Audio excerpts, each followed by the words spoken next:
लेकिन जब हम कोई कैरेक्टर देखते हैं तो हमें वो कैरेक्टर के साथ हमें ऐसा महसूस होने लगे कि वो रियल है, वो एक्टिंग नहीं है। तो जो हम बातचीत कर रहे हैं, जैसे अभी आप और हम बात कर रहे हैं, तो कहाँ पे हमें स्ट्रेस देना है, किस शब्द पे हमें स्ट्रेस देना है, किस शब्द में हमें पॉज लेना है, किस शब्द को कहाँ पे फुल स्टॉप देना आज है। हमारे साथ हमारी पत्नी शिखा जी हैं और हम वैसे तो रोज़ ही बात करते हैं, लेकिन आज यूट्यूब के माध्यम से कुछ बात करेंगे। अच्छा, आपने जो है बनस्थली से अपनी एजुकेशन ली है, आप ब्रिज से बिलोंग करती हैं। कला, म्यूज़िक, कुकिंग, गार्डनिंग और एक्टिंग में ज़बरदस्त इंटरेस्ट है। यूथ फेस्टिवल में आपने बनस्थली को रिप्रेजेंट किया है। विवेक ओबराय जो कि सुरेश ओबराय के पुत्र हैं, उनके साथ वहाँ पे बड़ौदा यूथ फेस्टिवल में कार्य किया है। वन एक्ट प्ले में परहैप्स काम किया है। तो आज की बातचीत इसी से शुरुआत करते हैं कि जो बनस्थली की तरफ से आपने वहाँ पे क्या कहते हैं यूथ फेस्टिवल में बनस्थली को रिप्रेजेंट किया था, तो वहाँ पे वो सिलेक्शन कैसे हुआ? एक्चुअली वो सिलेक्शन, मैंने जो बनस्थली से यूथ फेस्टिवल में मैं गई थी, तो उस समय मैं एमएससी प्रीवियस में थी। थोड़ा डिफ़िकल्ट था जाना, सोचना ही डिफ़िकल्ट था क्योंकि काफ़ी लंबा प्रोसीजर होता है। तो 3 चरणों में तो ये इसका सिलेक्शन होता है। फाइनल जो होता है वो थर्ड हमें क्लियर करना होता है, तब उसके पहले प्रीलिम्स होते हैं। तो 2 बार प्रीलिम्स हुए, उसके बाद फिर वो शॉर्ट लिस्ट होते जाते हैं। फाइनल में फिर फाइनल सिलेक्शन के बाद हम लोगों को लिया जाता है। तो मैंने, जैसा आपने बताया कि मैंने वन एक्ट प्ले में ही पार्टिसिपेट किया था। और नहीं, ऐसा क्या था कि मतलब बनस्थली में तो हजारों छात्राएं पढ़ती हैं, तो ऐसा क्या था कि आप ही को चुना? ऐसी कौन सी प्रतिभा देखी? क्या किसी टीचर की या किसी वहाँ पे आर्ट के पारखी की नज़र पड़ी? क्या क्या हुआ ऐसा कि विवेक ओबरॉय के साथ काम करने का मौका मिला? एक्चुअली देखिए, उसमें सिर्फ विवेक ओबेरॉय ही नहीं थे उसमें। विवेक ओबेरॉय क्योंकि अब बड़ा नाम हो चुके हैं, अदरवाइज वहाँ पे ऐसे आर्टिस्ट थे जिनके नाम अभी हम लोग ऐसे आमतौर पे नहीं जानते हैं। बेहतरीन एक्टर्स थे।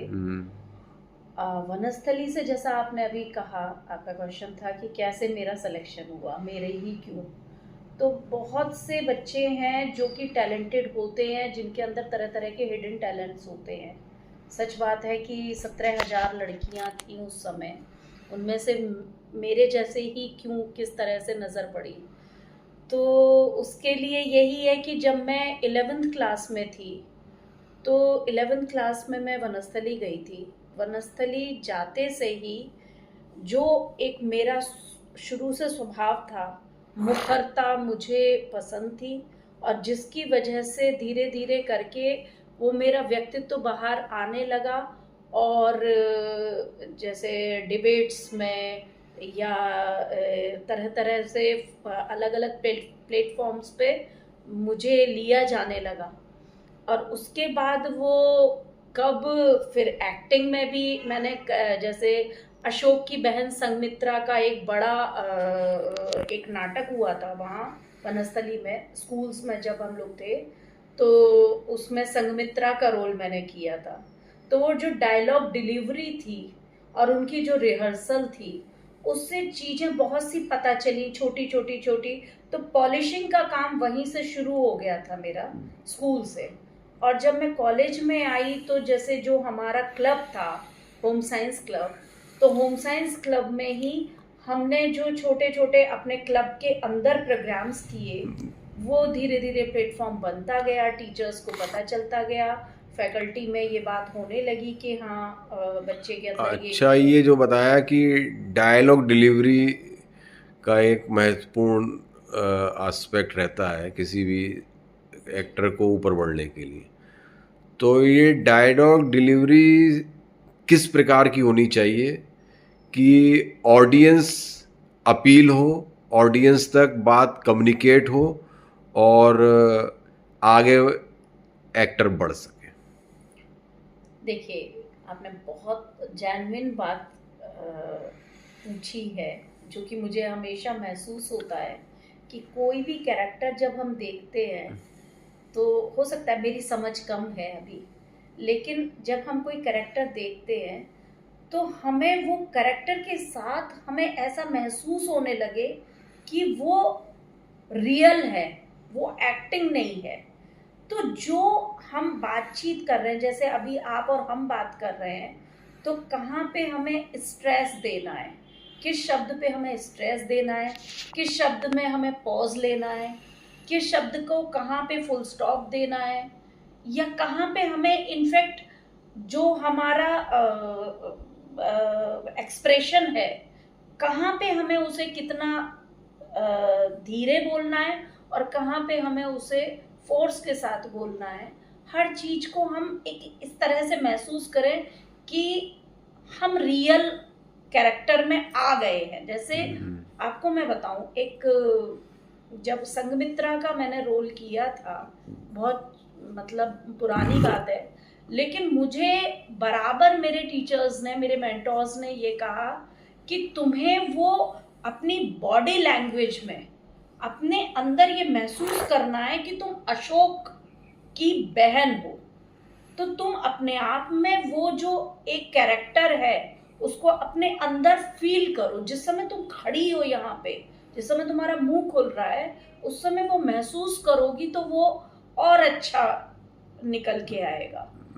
एक्सप्रेशन और डायलॉग्स दोनों ही चीज़ों में तब असर आता है जब आप महसूस करते हो उस कैरेक्टर के साथ पूरी तरह अपने अंदर बदलाव लेके आओ। मतलब ये कि उस कैरेक्टर में, जैसे थिएटर में कहते हैं, you have to enter the character. Exactly. तो क्या मतलब ये माना जाए कि जब कोई एक्टर किसी रोल को प्ले करता है, जैसे नसीरुद्दीन शाह है, शाहरुख खान, अमिताभ बच्चन, अक्षय कुमार, ये बड़े एक्टर्स हैं, जब जितनी देर वो, जैसे अक्षय कुमार पैडमैन का रोल प्ले कर रहा है, तो क्या वो इतनी देर वो अक्षय कुमार रहता है कि नहीं रहता है, या वो उसका अक्षय कुमार वाला व्यक्तित्व तो उतनी देर के लिए पूरा मिट जाता है?